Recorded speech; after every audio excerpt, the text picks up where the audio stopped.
The PPL clubs, year in, year out, they make a beeline to Asia, and actually Southeast Asia in particular. And you yourself have been here with Man United, you've been here with Chelsea, I think 2005, 2006. Yes.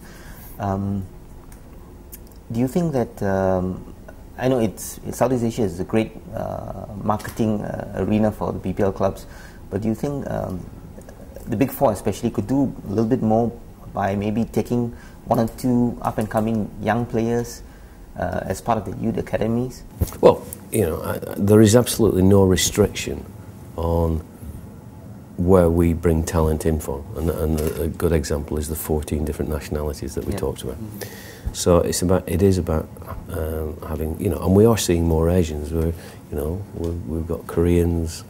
There's Japanese, there's from this region, there's some Australian, so I think we're starting to see within Europe a growing number of AFC countries being represented, and that's a positive, I think, step. With Chelsea, yes, whilst we brought the first team, importantly we struck a relationship with the AFC to be part of their Vision Asia project. So again, it was about working at grassroots. It's about supporting football here, and ultimately also bringing our team here, because we've got a great fan base, and this area has always been a big follower of English football. Southeast Asia is Liverpool dominated.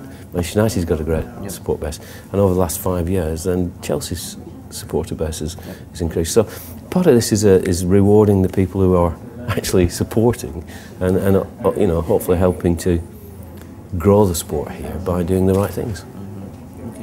There was a bit of a controversy a couple of years ago when United was supposed to come over to Malaysia. They did come this year, but a couple of years ago they were supposed to come over here, and it coincided with the final of the Asian Cup, and AFC put their foot down and said no, the tour can't go on because the local tournament the domestic tournament takes precedence. What's your view on that? I think that's right. I mean, I think that's just an unfortunate miscommunication of timings. But I think we've all got to respect the schedules of the leagues, domestic competition.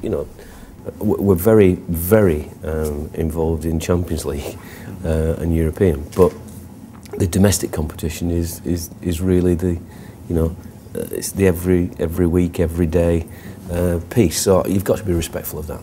You could actually be considered a pioneer in the sense that you were the forefront of marketing, football marketing. When you took over Man United, even before that with Umbro, and over the years, I mean, EPL has become super rich. Mega player deals, marketing, shirt deals. But do you think the common sports fan, the common football fan, has been sort of priced out of the game? There's a lot of complaints, back home in the UK that ticket prices are exorbitant now. I think it's interesting, and we had this discussion with AFC clubs just yesterday. Over the last 4 years, Chelsea have frozen their ticket prices. There's more games on television.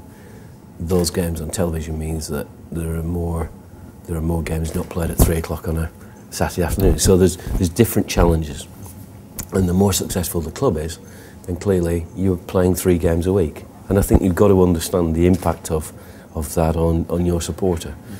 At Chelsea, we also brought in some, I think, innovative pricing around group stages of Champions League and domestic cups, where the objective was to, we in fact reduced the prices in order to fill the stadium and allow more families and children and new generation of fans to come in.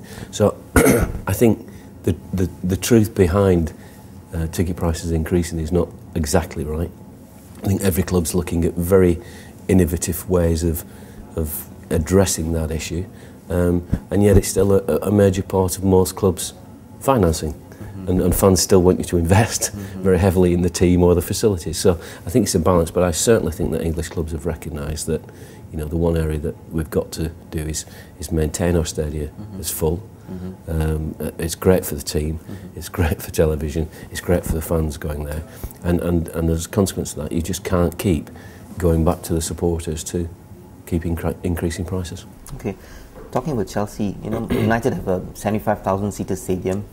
Liverpool have plans to move to an even bigger stadium. Chelsea's location now, it's going to be a bit difficult for you guys.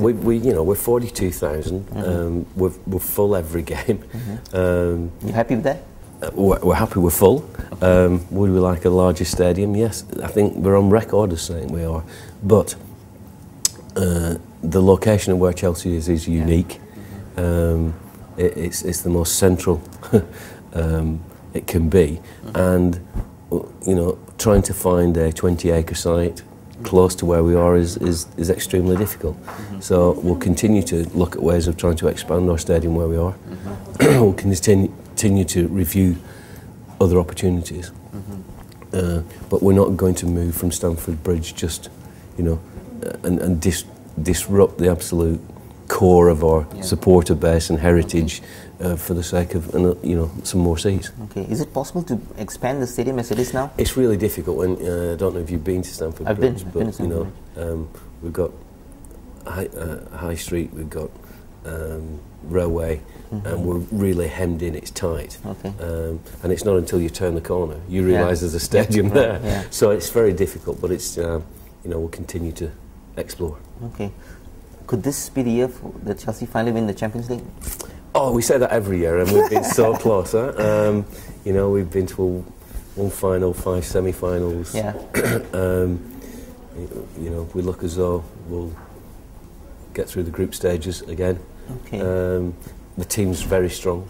Are you happy with the team that Carlo has? I think the team is extremely strong. It's got great experience, and Carlo's done a fantastic job harnessing the team. So, you know, we're always confident. We're never complacent, and there's still a long way to go. Okay. What about the PPL? Of course, Chelsea is like 5 points ahead of United. There's still a long way to go. A long way to go. And, there's a long way to go. Based on the experience, you're not going to... We're not going to predict, but we've got a very good team. We've got a very good team, we've got a very good squad, and they're very experienced, and all those things with, you know, it's a very congested Christmas. We've got African Nations Cup coming up. So there's still lots of twists and turns, but, you know, I think we're as strong as we have been for many years.